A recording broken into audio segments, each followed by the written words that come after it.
Que poder o STF exerce sobre a vida do cidadão? Praticamente tudo que você faz durante a sua vida é de alguma forma influenciado pelas decisões do STF. E veja aqui que algumas delas e como elas moldam a sociedade brasileira onde você vive. Eu sei que esse vídeo é sobre o Alexandre de Moraes, mas antes de você saber de fato quem foi e o que ele é agora, você precisa entender onde ele se posiciona, o que ele faz e por que o órgão no qual ele trabalha é tão importante para definir as nossas leis e aquilo que rege o país. Então, antes de você de fato saber quem é Alexandre de Moraes, você precisa entender o que é o STF, da qual ele é ministro. O STF ele é responsável por proteger os direitos fundamentais dos cidadãos, com a liberdade de expressão, liberdade de religião, igualdade, direito à vida, entre outros. É como se o STF fosse quase uma entidade. Suas decisões ajudam a definir o alcance e os limites desses direitos, garantindo a sua efetividade. Mas o questionamento que fica: até que ponto? 90% dos brasileiros sequer dão atenção para o que de fato é importante entender no país, enquanto os mais poderosos ficam cada vez em uma posição mais elevada, tirando o direito daqueles que não entendem o mínimo do porquê esses caras estão lá, dando a eles o aval para fazerem o que quiserem, se assim eles bem entenderem, enquanto servem como massa de manobra brigando por lado político diferente. Entendam, quem está acima de nós no poder não discute sobre lado político, apenas sobre como se perpetuar na posição, conseguindo assim mais e mais poder. Agora aqui vão alguns pontos fundamentais que o STF dita como regra e você talvez nem saiba. Mas eu vou te mostrar agora. Mas lembre, para todas essas regras existe no final sempre um questionamento que nós como cidadãos livres devemos sempre fazer. Legislação. O STF atua como um intérprete final da Constituição e tem o poder de declarar a inconstitucionalidade de leis e atos normativos. O que isso significa? Significa que o tribunal pode anular as leis que contrariem a Constituição, garantindo a conformidade das leis com os direitos e princípios fundamentais. Mas a dúvida é a seguinte: você entregaria ao STF todas as decisões sobre como as leis devem ou não ser legisladas? E a famosa frase que diz: o poder emana do povo, como fica? Criminalidade. O STF é responsável por julgar casos criminais envolvendo pessoas com foro privilegiado, como parlamentares e ministros. Suas decisões podem influenciar o combate à corrupção, a aplicação de leis penais e o funcionamento do sistema de justiça criminal. Mas aí tem uma questão. O André do Rap, que foi solto por uma decisão do STF e seus ministros, como fica?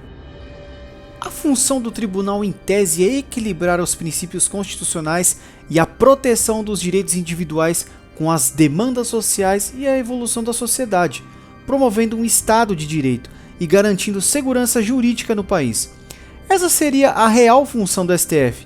Fica aí o questionamento: isso realmente está sendo cumprido ou somente servindo de ponte com poderes e decisões que estariam além da Constituição?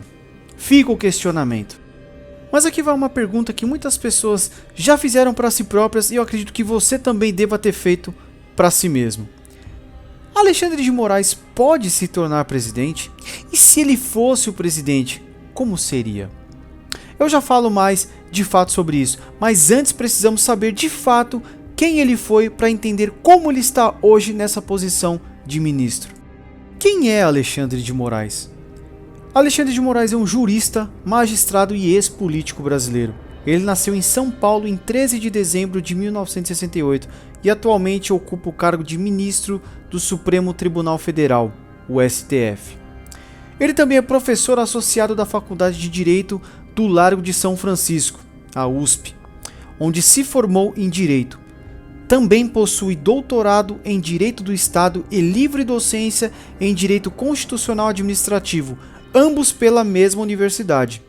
Além disso, ele é professor titular da Faculdade de Direito da Universidade Presbiteriana Mackenzie. Antes de ingressar no STF, Alexandre de Moraes foi promotor de justiça no Ministério Público de São Paulo por 11 anos. Em 2002, deixou o cargo para se tornar secretário da Justiça e da Defesa da Cidadania do Estado de São Paulo, nomeado pelo governador Geraldo Alckmin. Ele também ocupou outros cargos públicos, como presidente da FEBEM de São Paulo, a atual Fundação Casa, e membro do Conselho Nacional de Justiça, o CNJ. Alexandre de Moraes atuou como secretário municipal de transportes e, simultaneamente, como secretário municipal de serviços entre 2007 e 2010, na gestão de quem? Nada menos que Gilberto Kassab, ele mesmo. Em 2010, fundou o escritório de advocacia especializado em direito público. Posteriormente, foi nomeado secretário de Segurança Pública do Estado de São Paulo, também por Geraldo Alckmin. Lá em 2016, Alexandre de Moraes foi nomeado ministro da Justiça e Segurança Pública, quando Michel Temer assumiu interinamente a presidência da República devido ao processo de impeachment da Dilma Rousseff. No ano seguinte, em 2017, ele foi indicado por Temer para o cargo de ministro do Supremo Tribunal Federal, ocupando a vaga deixada pelo ministro Teori Zavascki, que infelizmente faleceu naquele fatídico e trágico acidente aéreo, que por sinal não foi bem esclarecido até hoje. A origem dos superpoderes. As investigações concentradas no gabinete de Moraes tiveram origem no chamado inquérito das fake news, alvo de controvérsia jurídica já no seu início, por ter sido aberto no início de 2019 por decisão direta de Dias Toffoli. Lembra dele? Isso foi feito à revelia da Procuradoria-Geral da República, ou seja, sem a participação do Ministério Público, que é a instituição responsável por investigar e denunciar criminalmente no país, segundo a Constituição Federal. No entanto, o julgamento do STF de junho de 2020 considerou o inquérito legal.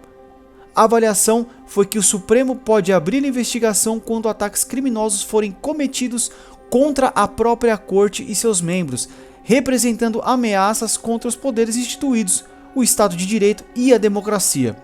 O que significa é que, se de fato isso continuar, a gente vai ver o fim da democracia como conhecemos e o início de uma ditadura. Na verdade, já estamos na fase inicial do processo ditatorial.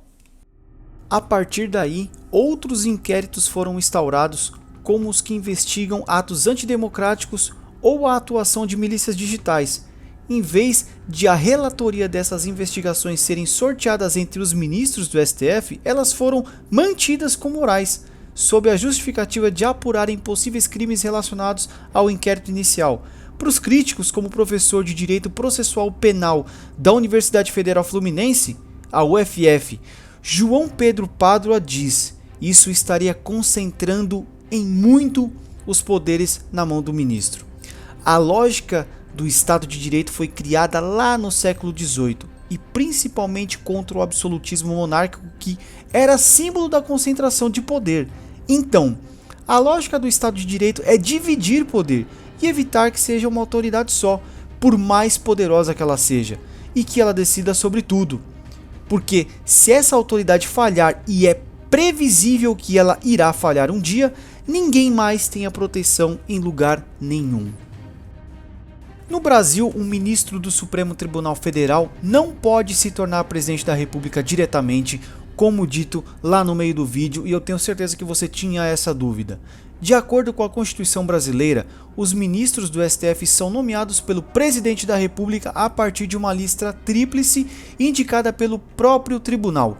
Eles têm a função de interpretar e aplicar a Constituição e não podem exercer cargos públicos ou participar de atividades partidárias enquanto estão no cargo. Como todo mundo sabe, para se tornar presidente da República no Brasil é necessário passar por um processo eleitoral. O presidente é eleito pelo voto direto dos cidadãos brasileiros em uma eleição nacional que ocorre a cada 4 anos.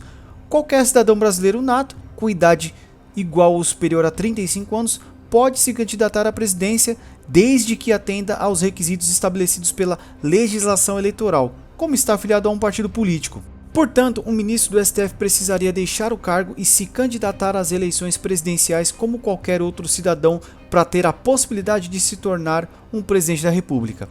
A resposta então é obviamente não, enquanto ele for ministro, claro. Porém, é bom lembrar que várias decisões do Alexandre de Moraes e do STF como um todo estão e estavam acima da própria presidência da República e da Constituição, sinalizando que o ministro não precisa exatamente estar no cargo de presidente para mandar no país. Fique sempre atento a isso.